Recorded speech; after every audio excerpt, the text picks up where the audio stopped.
These are going to breathe and flow a lot better than these.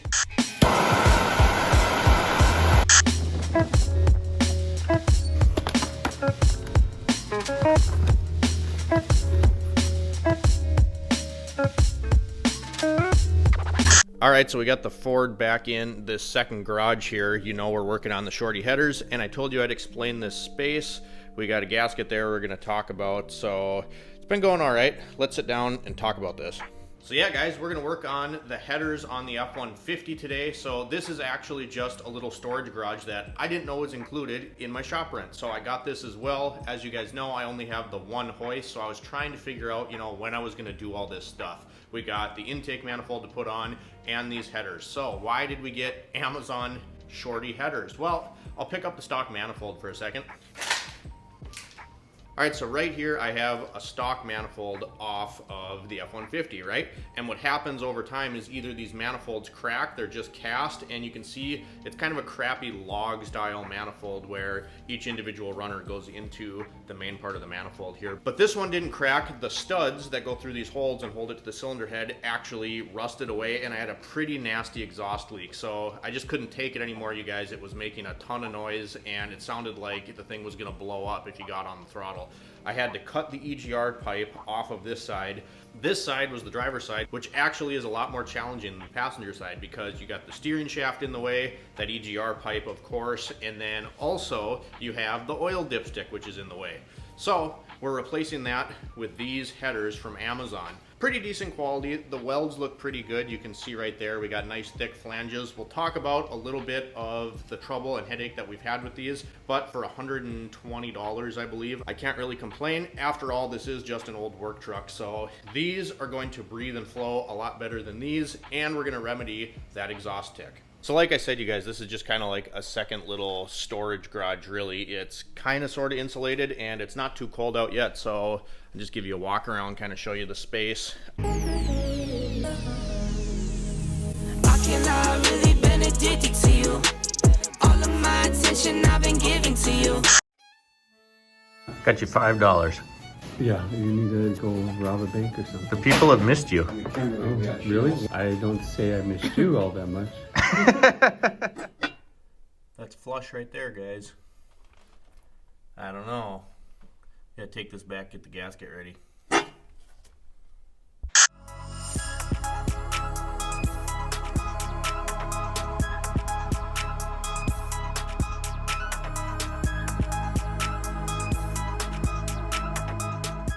So this style gasket that's like cheap tin with a composite in the middle, I never trust them. And this also was from Amazon. I see that this doesn't look very pretty right now, but this Permatex copper gasket maker is a game changer, you guys. So I got it on both sides.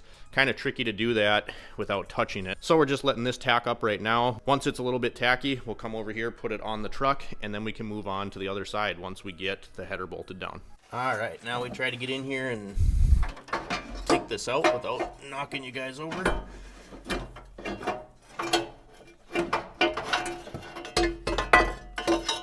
Hopefully you guys can see in there. Got all 8 of the studs replaced. All right, guys, I apologize in advance for this crappy camera angle. Obviously, that's the best we're gonna get because we're kind of in a crappy spot, and I'm gonna try to do this without getting in your way, but quite frankly, you guys are in my way. So I'm gonna try my best here. Yeah, you guys are right in the way.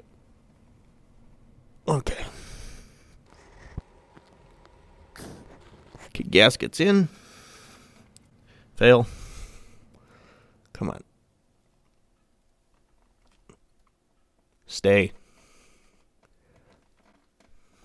Damn it. All right, hold on. All right, now it's in there. So I'm gonna grab the header, and this is, God, there's just no good way to get the camera in here. So I apologize again. Try to do this without tipping you over. If we do end up tipping you over, I'll just show you once I get it in there. All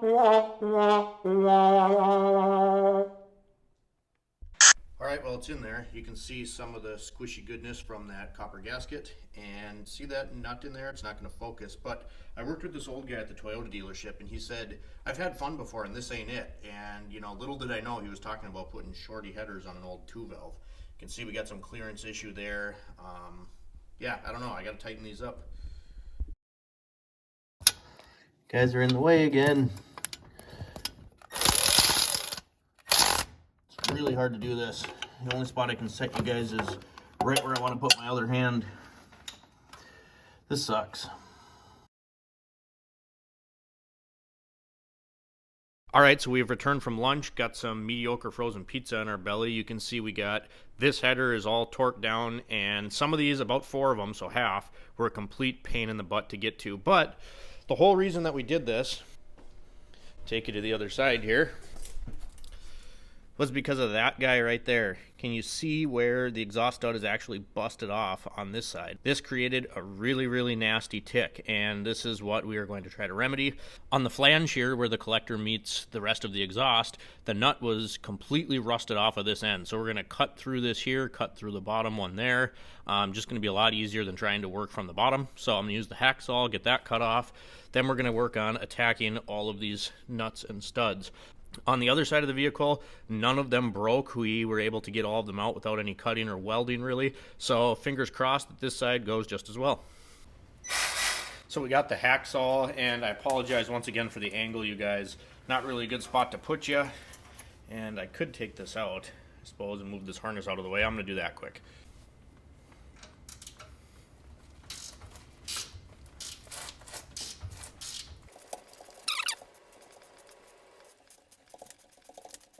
Put that back in there before I lose it.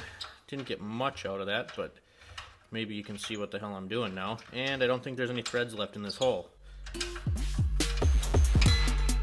Oh, it's there.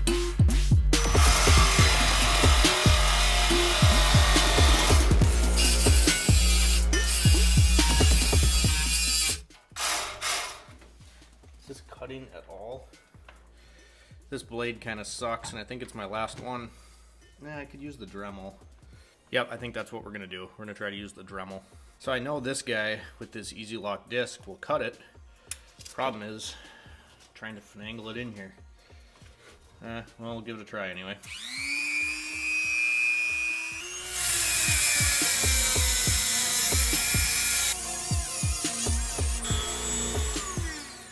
Is it far enough to where I can break it?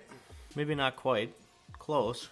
The bottom one, it was actually easier to get this in here, and this is a Milwaukee metal blade, and they're pretty good blades. But funny enough, they work better when they're not dull, so that took way too long, and my arm is vibrating. But let's get this thing off of here.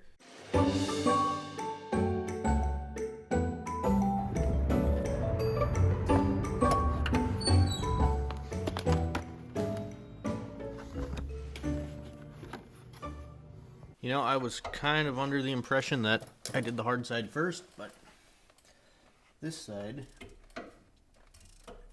is proving to suck. Please pull the whole thing out. Victory is mine. So my camera died and I kept working. Look at that. Now the stud didn't come out on this one, but I'm lucky that thing didn't break or I was able to get it off. That one was the exact same way. There's one under here. There's only one left now, and that's given us some troubles. But look at this, you guys. This is a cast iron manifold, and there's a big old hole that goes around the side. We'll get you a good look at it once we get it out. Get that off of there. This is rusted out as well. There's a hole there. Unbelievable.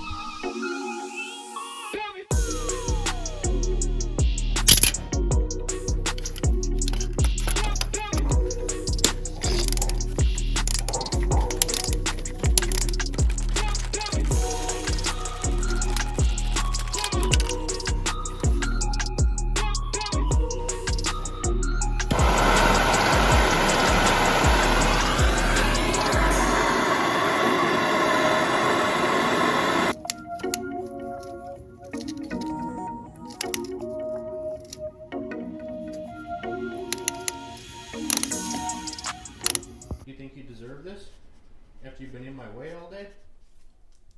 Do ya? Will this keep you out of the way? You don't know, do you? Hey.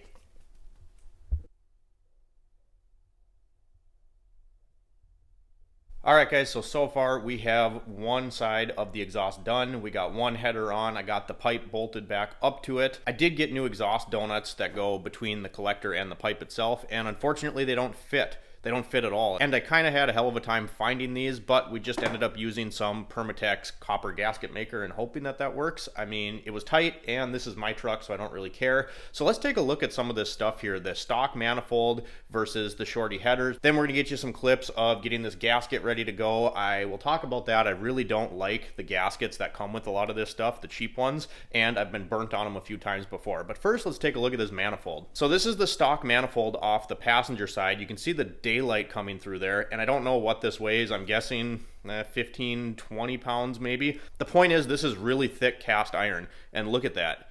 It completely rusted through. And the funny thing is, I knew the exhaust leak was predominantly coming from this side, passenger side of the vehicle, but the two studs on the bottom there were snapped off. The nuts were gone, and that's all I saw when I looked under the car a couple times. And then I find this. So obviously that is a very large exhaust leak. And if you look at the gaskets, these had 1, 2, 3, 4 individual metal gaskets for each port on the manifold, and you could definitely see that that back one there had a very large leak because there was a lot of soot and deposits on there. But this leak, I think, takes the cake. That is quite the exhaust leak. And then this is the stuff I was talking about. It's Permatex copper gasket maker, and this is really, really good stuff. And what I'm gonna do is, on those cheap gaskets like that that come with a lot of aftermarket exhaust components, I don't trust them. I've been burnt on them before. If you remember the Pontiac Vibe that we did, came with a gasket just like that. And I torqued it all down to spec even, which is something I can't say that you do every single time you're working on something, but I did, and we still had a nasty exhaust leak. After 2 days of running that car, you could see the black soot coming out of cylinders 3 and 4, I believe it was.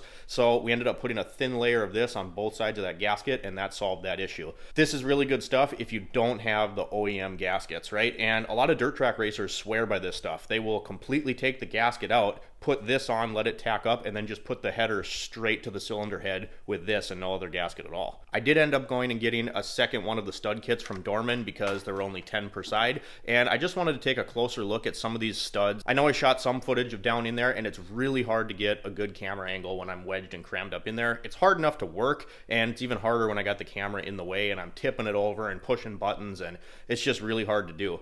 But you can see right here, I actually used one of the twist off sockets and pounded it onto this stud. This one in particular I was nervous. I thought I was gonna end up busting it off flush in the cylinder head, having to weld a nut on, going through all that. But with enough heat and slow, steady attempts, I was able to pull it out with a pound on twist socket, just barely. You could feel this almost slipping off. So we got all those done. I'm gonna put the studs in this side, and then we'll work on fitting the header.